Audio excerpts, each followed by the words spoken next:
about sa global teacher. So, as a student, what can you say about the global teacher? Gusto may maistorya nimo sa karon mga teacher sa una nga mga teacher. Karon nga teacher, mga teacher sa karon kay kay pag-ungawing sa pagtudlo sa mga student. Sample sa reporting sa una, mag-YouTube man nila paper. Kanang kantan, mag-grocery pa. So, sa karon kasagaran kay video editing na lang kasagaran niya kaya labis mag wala paper kay gamit lang PowerPoint. O logic kausaban no. Thank you. So, hello ma'am, okay na ba ka nga ma-interview na mo ma'am? Okay na lang.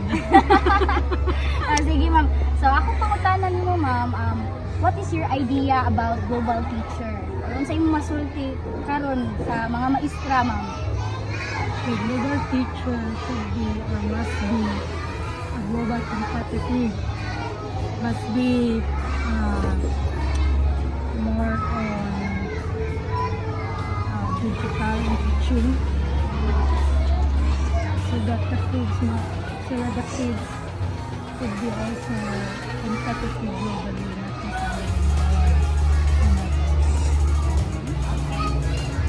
Thank you ma'am. What can you say about global teacher? Global teacher ganin dai dapat you should be globally competitive. Yeah. Oh, nya usa pa sad dapat kuan ka innovative.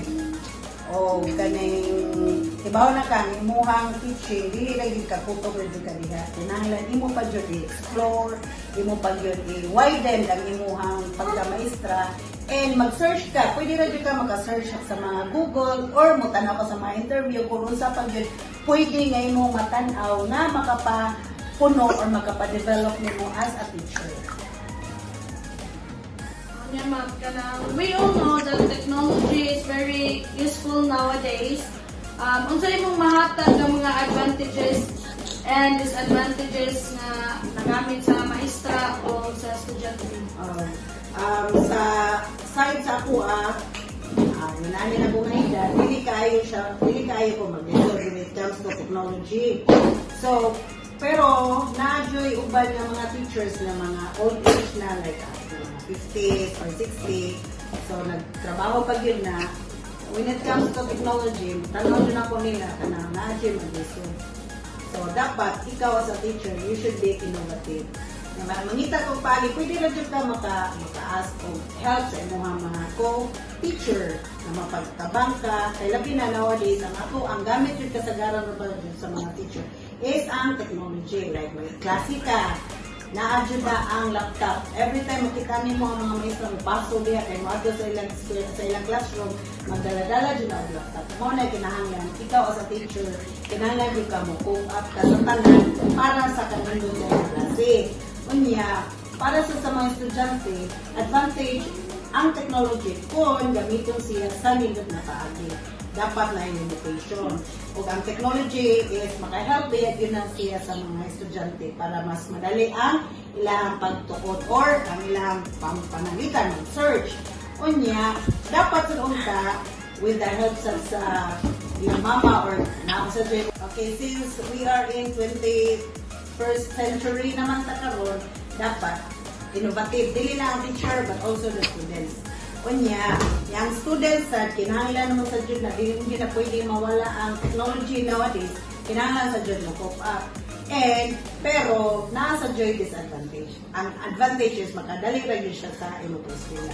Ang disadvantage kay kana lang yun ang pag-search sa dili sa maayong nga mga tan-awon, di ba? Kaya bawal naman tarampat na kayo ang mga binuang sa tuang technology. So dapat careful o dapat kibaw ka sa mga limitation. Third question or last question man kanin. Unsa man imong mga strategy or pamaagi nga dali ra makat-on ang mga estudyante? Kana. So, ang akong gipaagyan na, kay dili mo dyan tanan bata nimo mga dali ra dyan mga fast learner, no? Kinahanglan dyan na dyan kay back up. Back up, meaning to say na kay kanang gitawag ko level sa capacity sa bata. Kung kani din maglinaay uban, dali ra jud kay makasabot. Pero nasa jud estudyante nga lahi jud kay sila kasabtan. Pero maghimo ka og lain nga mga questions nga ka-level na sad sa ilahang, kutob na sad sa ilahang, based sa ilang capacity nga ilang na katunan. Salamat kayo sa imong oras, ma'am. Sige, bye!